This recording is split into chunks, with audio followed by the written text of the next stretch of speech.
Hi, everyone. Welcome to the Midlife Wellness NP podcast. My name's Kim Hefner. I'm a board certified family nurse practitioner, menopause specialist, and host of this podcast. So, welcome. My guest today is a functional diagnostic practitioner, holistic health coach, and certified personal trainer. She specializes in hormones and weight release, pre and post menopause, and energy. So, who doesn't need more of that during these years? Her podcast, The Period Whisper, is in the top 2% of all wellness podcasts, and she has been featured in Fox News, Women's Health, and other media outlets. You can join her large Instagram following to learn more health tips and tricks, especially losing weight during perimenopause and menopause. I'm excited to welcome Bria Gadd to the podcast. All right, welcome to the podcast. How are you? I'm great. Thanks, Kim. How are you? I'm doing good. I'm excited to talk about all things hormones and weight gain and all that good stuff. Yes, all the stuff that is frustrating for all of us. I know. So you refer to yourself as a period whisperer. How did you become so passionate about these conversations surrounding menstrual health? Yeah, I love this question. So I built my career first for about 12 years in the online fitness and nutrition industry. So when I was raising young kids, through the end of my 20s, mostly through my 30s. And around the age of 35, I really thought I had this piece figured out, like fitness, nutrition, all this stuff. Not everything. I mean, there's lots of things to figure out in life, but I'm like, I got this one going on.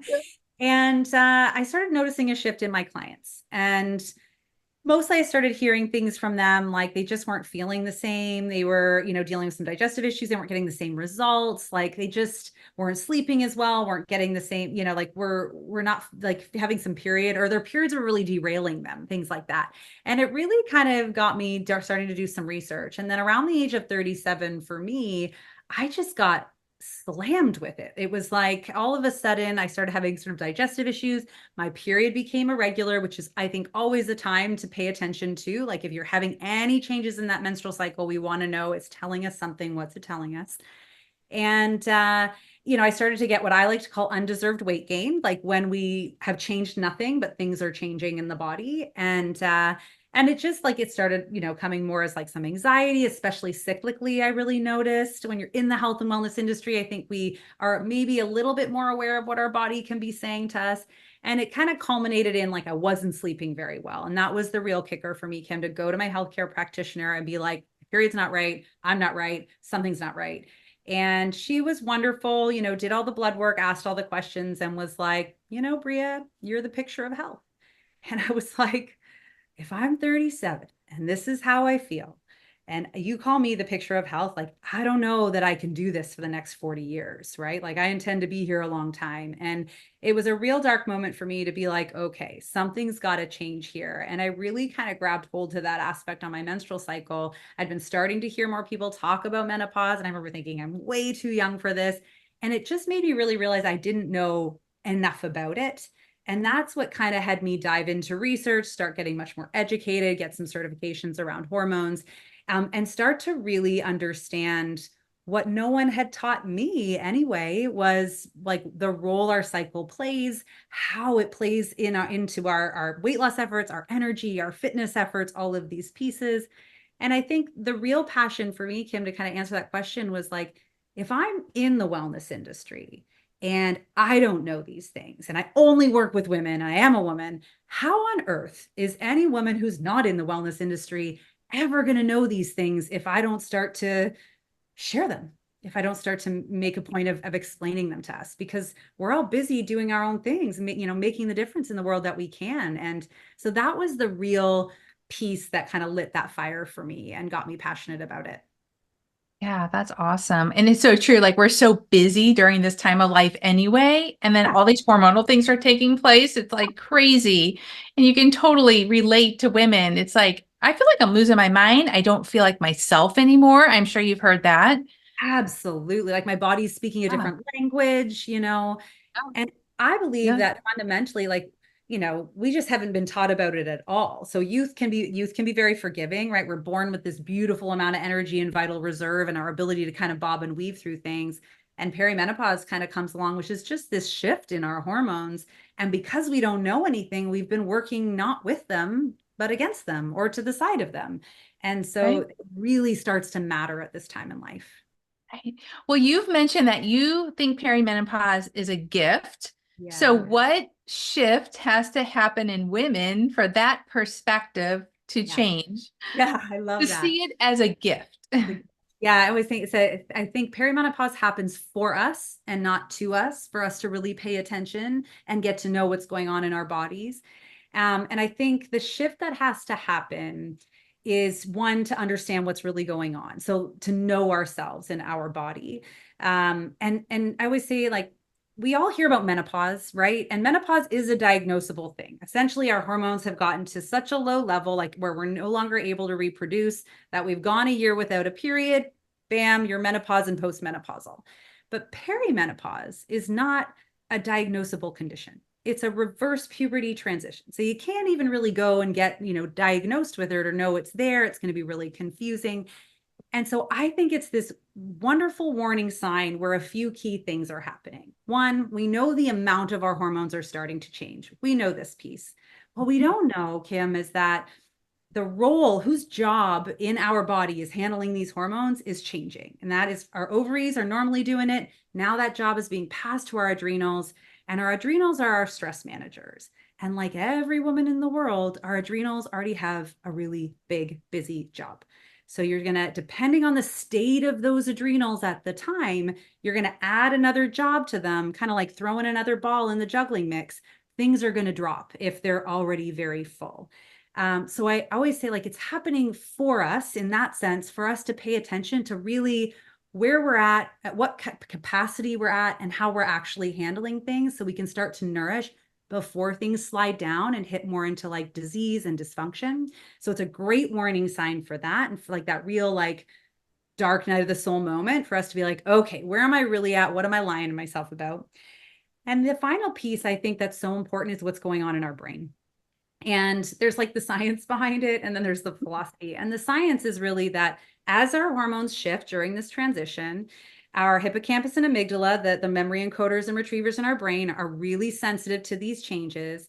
And we start to become a lot more aware of things that are bothering us, or that used to bother us, that we were somehow able to kind of shove under the rug for a while. So that's like the real science. So we start to become aware of the things that we really need to deal with and can't pretend them away anymore. But I think the philosophy behind it is really like, we've somewhat been hormonally hijacked every month since we hit puberty, like for good reason, right? Estrogen, which is like rose-colored glasses, kind of comes on every month so that we're amenable to procreate, so that we're going to prioritize other people and keep them alive over us, which is really important to the world. But that job is now ending, which I think is part of this gift.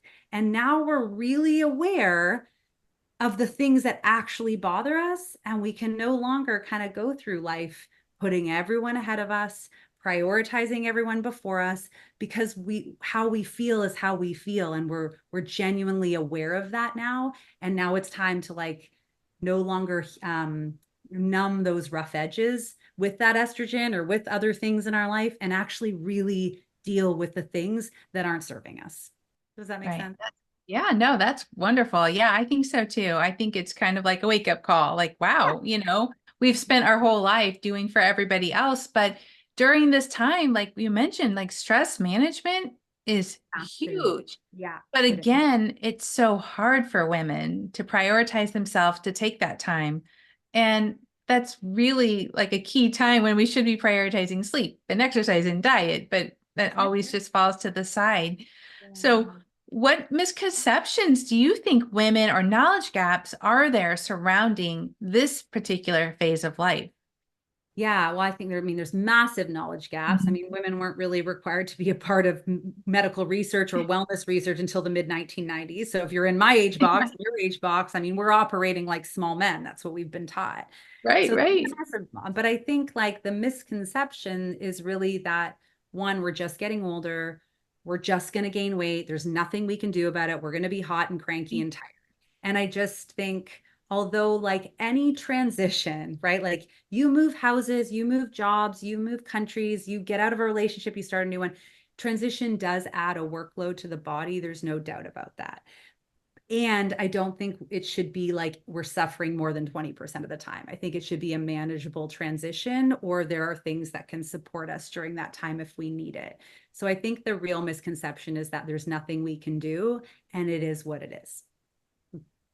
Well, speaking of that, I want to talk about some of those things. Like, what are some of the things that we're doing, possibly, it's not our fault, but yet that we might not know, that are making those symptoms, more severe, making everything just worse? Yeah, absolutely. I love this question. I think one of the easiest ways I can kind of explain this to women is that, this time in life is a real like energy supply and demand issue.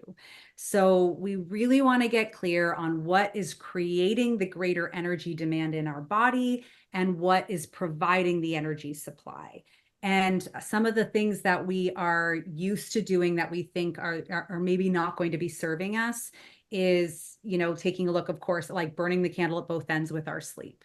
We just can no longer avoid the fact that sleep is such a critical part of healing, of thriving, of supporting our hormones, of, keeping us managing a transition of time. So burning that, like we can't, wear that badge of honor of like, oh, and I used to be the same, like, oh, I only need 6 hours of sleep. Like, nope, sorry, like maybe 2% of people in this world, but the rest of us all need a heck of a lot more. I think working out, especially quite intensely, particularly in cardio or HIIT training or more intense workouts, and all month long, like not working cyclically with our cycle, is absolutely a massive energy demand during a time when the body has an additional demand. And certainly things like how we're eating. Are we eating for our hormones? Are we eating, for our particular metabolic type? Like, are we eating for ourselves, or are we eating to numb and manage things that way? So some of the big things I think that I see a lot of women, obviously caffeine is a big player when it comes to our nutrition, alcohol, sugar, things that we've reached for and enjoyed as our joy. We kind of have to get really real about where our joy is coming from and how joyful that joy is. Does that make sense? Right. Yeah. Let's talk about alcohol and its impact on perimenopause symptoms. Absolutely. I think a lot of us can get, caught up in thinking, about alcohol in a negative as like the calories, the empty calories of alcohol. And so we see this, incredible marketing of like low sugar and no sugar and sugar-free and everything in low cal alcohol. But ultimately, I think the big player here is what alcohol does kind of to the brain and to our HPA axis and to our hormones. So alcohol is a depressant, and when we drink it, that lowers, that signifies to our brain that we're in a more depressed place. And so in order to keep us in that homeostasis, it's going to release more cortisol and more adrenaline to bring us back up into balance. And the trouble is that now our adrenals are taking on another load. And now the body has more work, so more energy demand and less energy supply to come into play. And whenever cortisol comes into the picture, then our kind of the opposing hormone to that, and I'm sure you know all this stuff already, which is DHEA, whose job is kind of to come in and clean up the mess of cortisol, it can't come into play. And its job, it's the parent hormone to all of our main sex hormones. So anytime we're drinking, we're not optimally balancing and producing our main sex hormones, which we need so much, so importantly right now in this phase. So it's so much more about like, what is the demand that this alcohol is creating on our body, and is it impacting the actual production of our hormones, which it is. Right. And then also what's going on in our life that's making us want to drink more, Yeah. Because we kind of turn to that sometimes. I know when I was like stressed out and it was just like, oh, I just want this glass of wine. And then I wouldn't sleep all night. And it's just like a vicious cycle, right? Yeah, absolutely. And if that sleep is such a critical part of our energy supply and now we're not getting it, then we're really losing all around. Well, what are some of your favorite go-tos for stress and sleep during this time? Oh, yeah, that's a great question. So, because I think sleep is one of these funny things, right? Where we really can't control it. And the more you try to control it, it's like trying to grab sand in your hand. Sometimes it just slips through. So with sleep, I always think about like creating the space to allow, right? Like, so we know we need kind of a minimum of 8 hours of sleep in our life. And I always think of our body like treating it almost like a baby during this time, during this transition. We want we want as much consistency as possible. So the body's not wondering, when am I going to get to sleep? When am I going to get to eat? So when it comes to our sleep, I think really focusing on like a super consistent bedtime and wake time. Will we sleep that entire time? Maybe not, but at least we're resting and in that downtime. And also a really consistent eating pattern as well. So the body's not wondering when it's getting things, and that's going to really support our sleep first and foremost. And of course, things like staying off screens or stressful things an hour or two before bed can really help. Like, I've been a big fan of like zombie shows for the last few years, but like watching anything that really drives that adrenaline is a really tough thing to do at night. So winding down, having that bedtime, just like we do with our babies when they're young, is really valuable for our sleep and creating space. And it'll also help us understand, like, if we're creating these foundations and we're still struggling, then it gives us kind of, I think, the very clear green flag of maybe it's time to talk to a practitioner like you or I. Maybe it's time to get a little bit more support because I'm actually doing the foundational pieces. Right. And then with stress, I think that's a really individual thing, but having a regular, like conscious, stress practice every single day. And whether that, like for me, I've never been great at sitting in like silent meditation, although that can be super powerful. But I love a good morning walk and an after meal walk. So, getting that kind of gentle movement after we walk can be really, really helpful. Or just something as simple as breathing before you eat to bring your body into that calm. And I think like joy and pleasure, I think we really underestimate like raw joy, and whether that can be, like singing and dancing or singing in your car, or whether that's orgasming, or whether that's trying something new, but actively creating space for that. And I mean like every day, because it's such a foundational part of our health, and it's hard, but it's so important. It's just being more intentional. Yeah. Yeah. Yeah. Be more It really is. intentional and make space for it. Yeah, we don't That's right. really no other way around it. These are kind of, I always think like, look at the wild animals in the world. What do they make sure to do every single day? Sleep, eat, move, and play, or stress release to play, right? And those ones are Right. so closely linked because we can't very well have fun if we're super stressed. So we Right. prioritize this, and we need to do the same. And we do this for our children. And it's just, these are these kind of foundational pillars of our health, aren't they? Right. Yeah. Well, I want to talk a little bit about diet Yeah. and some important key components during this particular phase of life, just some things that would really help us. And you mentioned exercise a little bit, and I think a lot of women during this phase are still emphasizing like boot camps and cardio because they can't lose the weight. So then they work out harder, and then it's just like this vicious cycle. So if you will, touch on how maybe some dietary things that we could prioritize during this time, and then some exercising or types of exercise that we can prioritize that will really make an impact with that struggle to lose weight. Yeah, absolutely. So, and I always think like there's so many fun things out there, right? So many different things we can try. And I'm not here to say like never do a boot camp again, especially if that fills your Right. you're happy. But we've got to like nail the foundational pieces while we're going through this transition. And then when we're feeling good, then we can play. So when it comes to nutrition, I think you can't avoid in the foundations, like again, that real consistent eating piece. So that means like one of the fastest defenses against elevated cortisol and stress and dysregulated hormones is going to be consistent blood sugar, right? We need the body to know when it's going to get food and not stress out about not knowing when it's going to get food. So that means like waking up and eating within 2 hours of waking, eating enough to make you full and satisfied for 4 to 5 hours until we have our next meal, enough for 4 to 5 hours until we have our next meal. And if we need a snack in between there because life gets in the way, then so be it. But we really want to have consistency in these meals and when we're eating so that the body can stop what it's doing, stop digesting, and get back to healing and making this transition that we want. So I think that's super important with nutrition. And of course, adequate protein. I mean, we're hearing this more and more everywhere.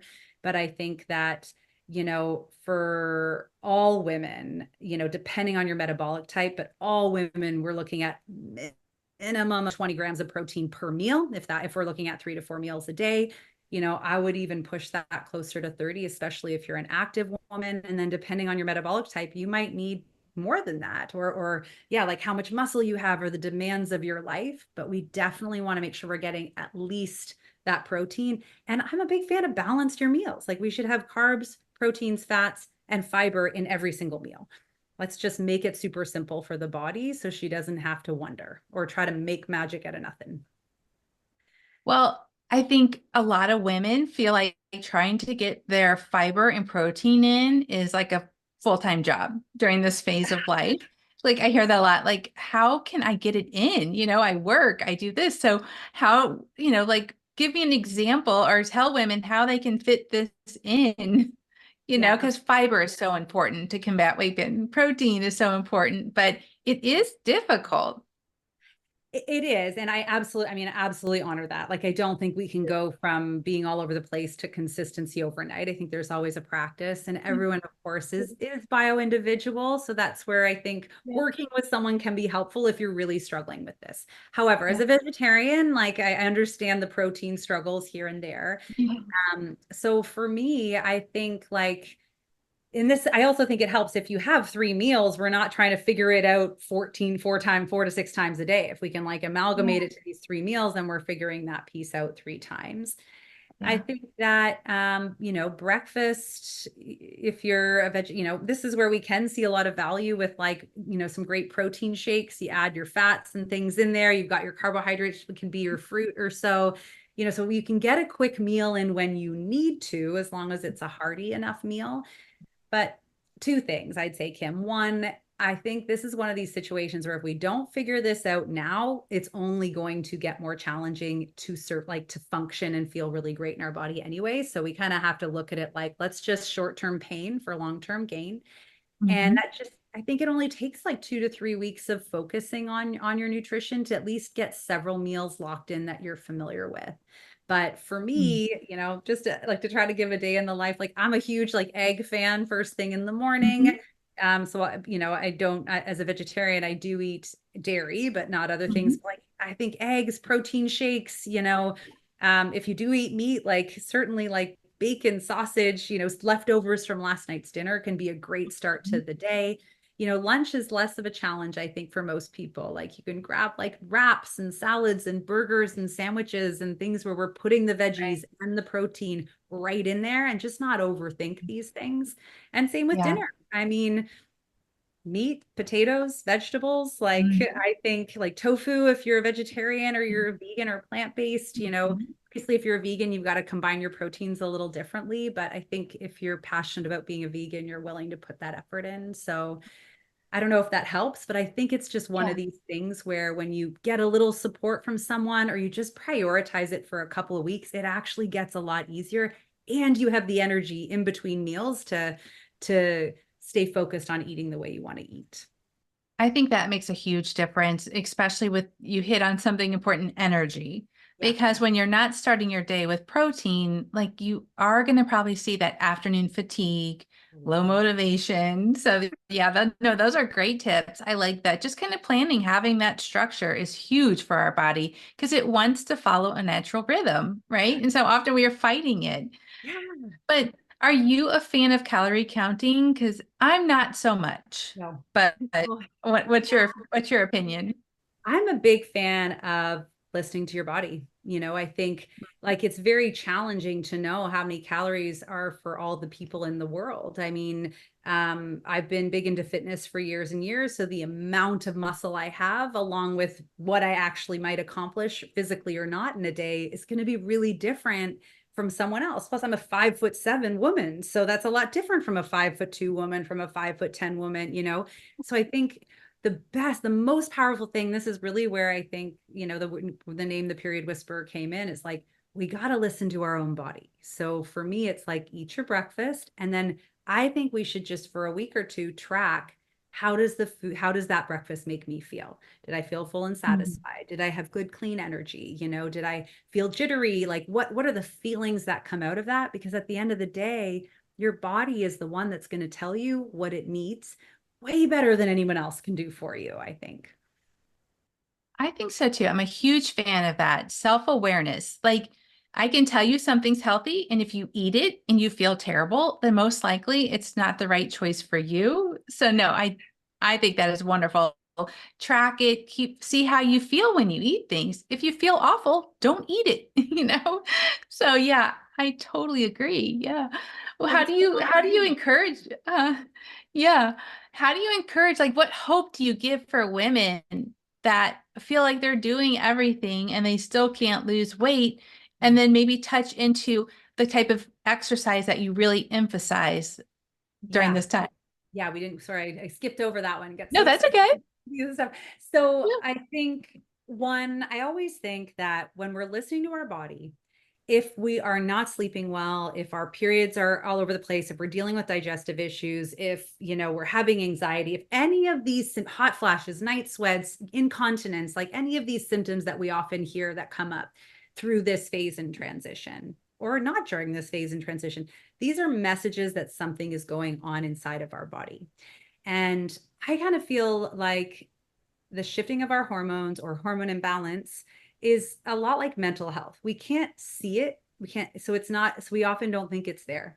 When ultimately all of these messages are like a real red alert flag that something's going on. So if we're in this place, I think what's really important for women to know is we have to go through a healing process, because it's almost like you're in the red, right? You're like way down. We got to get you in the black before we start having like regular fitness and nutrition plans, right? We got to kind of bring us back. And for me, Kim, that really looks like thinking about this imbalance the same way we would like a broken ankle, right? So much easier to see. If you broke your ankle, you're going to be, it's going to be sore. There's going to be inflammation. We're going to be having symptoms, right? The same way we are now. You can't keep walking around all day, smacking that ankle around, or it's just going to get worse. So what do we need to do? We need to cast up the ankle, and we need a period of healing for for everything to kind of reset, for the body to do what the body can do all on its own. So when you're in this place of frustration, going out and doing more workouts is really not a great idea for you. Trying extreme nutrition is really not, we're just making things worse. We need to kind of cast up the hormones and give them a real rest. And that looks like a 4 to 6 week period of really focusing on prioritizing those foundations of health: sleep, like simple quality non-inflammatory nutrition, functional movement over fitness, I would say. So walking and yoga, and stress management. And when we start to feel those symptoms subside, that's when we know we can kind of shift into this next phase of like, okay, what's next for me? Now that I'm feeling better, now I'm not coming from a broken place. How do I get full range of motion of this joint again? How do I start to retrain for that marathon of life? So I think that's a really important piece for anyone listening of hope, is like, absolutely, you can get back there, but we do need a healing period. And the harder you try from digging in that hole to get out, the harder it's going to be. Right, right. No, I agree. I Yeah. agree. Yeah. You've talked about progesterone, and its role in perimenopause. And yeah, I feel like this isn't often overlooked hormone. So maybe talk about why progesterone in particular in perimenopause is so vital for women's health. Yeah, I think two reasons. I mean, there's probably 100 reasons, but the Yeah, two yeah. big ones that always come to my mind is, we think of progesterone, I think, as, a key part of fertility, right? We have to have progesterone to ovulate. We have to have progesterone to have a period. We have to have progesterone to be pregnant, to carry to term. In perimenopause, a really important role of progesterone is like balancing out our estrogen. So those two hormones are symbiotic. So if we don't have enough progesterone, we're automatically going to have too much estrogen in the balance. It doesn't mean we have too much for our body, but we're going to have an imbalance in the body, which starts to cause issues inside. The other thing I think that's so important is like, progesterone is that beautiful hormone that kind of comes around when all the other hormones drop right out, to give us a bit more of a sense of calm, a bit more of quiet, a bit inner peace. So if you're someone who during that luteal phase, that last week to 10 days before your period, if you start to really struggle with anger or depression or like those really dark thoughts, then often it has to do with not enough progesterone, because it really is so important for kind of bringing us a bit of peace in a time where, we're so used to this amount of hormone, and then they kind of drop all right out during that time. So I think that's really important if we're suffering with not enough progesterone, one at all in our body, and then not enough to balance out our estrogen, we're going to start to suffer, in terms of our mindset, which is going to impact every other part of our life, and also just our overall health in our body. Right. I totally agree. So are you a fan of taking progesterone, or do you try to use supplements, or what's your go-to? Yeah, I'm always a fan of what works for people. I don't think we should suffer. Yeah. I'm a big believer that no matter what, we start with these foundational pieces, because I think whether we need bioidenticals or whether we need pharmaceuticals, it doesn't change the fact that these foundational pieces of health have to be in place, for one, so that we can never go back there again, and two, to make sure we're actually as receptive as we can for whatever hormones we need to take. So in my practice, I'm a big fan of, starting with the holistic piece. And then when we test the hormones, if we need, we start with bioidenticals for sure. I'm not a doctor, so I'm not going to prescribe Right. anything else, but Right.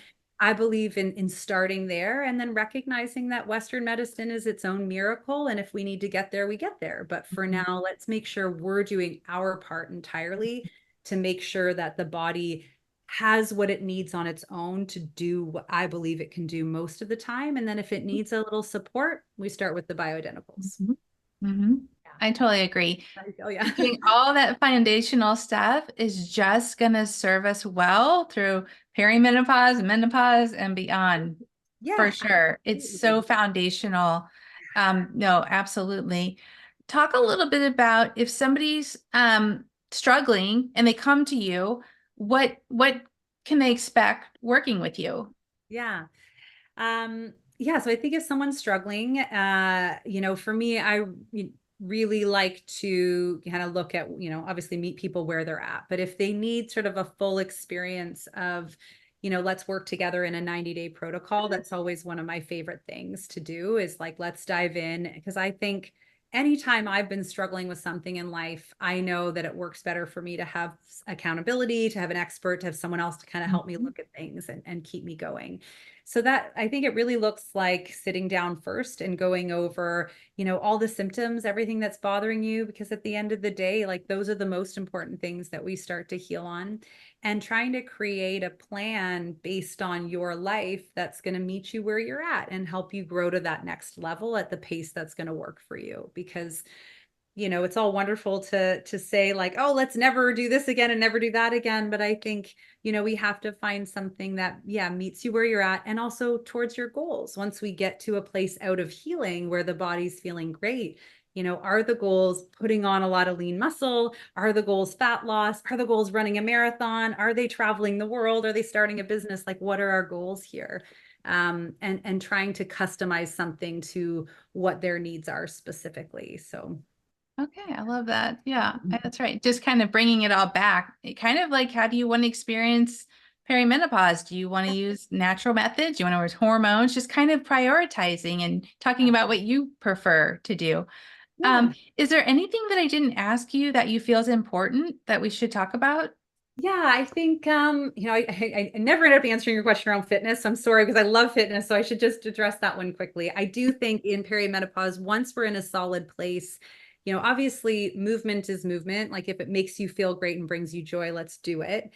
We got to balance that movement out. But I think optimally for our hormones, we do want to be doing resistance training and lifting weights, and doing the opposing action to that, which is going to be expansion and yoga and stretching. So those are kind of my absolute favorite fitness things for most efficient results, if that's the goal in life. But I would say the last thing that I think is so important, that's underrated, that we didn't talk about, is really what I like to call primary food. So I think we talked a lot about stress, and we know that stress comes from what we eat sometimes and how we move. But as you know, like in holistic health and functional health, we talk about there's secondary food, which is the food on your plate. And there's primary food, which is really what I like to call soul food. And you can have this flawless, quote unquote, secondary food plate. But if your primary food, which is going to be things like, your purpose, your relationships, your environment, your connection to something bigger than you, if we're suffering in this area, it won't matter how perfect that plate is. We're still going to be dealing with a lot of stress because we're missing out on something that's super important. And I think we can also see in the world that we might not need to have a perfect secondary plate. So some of that wine can creep in, some of that caffeine, some of these things maybe we know are ideal for our body can creep in. But if we're really rich in this soul food and these other areas of our life, then it doesn't matter so much. We can still live a really healthy, thriving phase of our life always. And so I think that's just super underrated. And for anyone listening, it's just like, let's fuel up on that soul food and it'll make the food on the plate, which can be really stressful for people, a lot less important.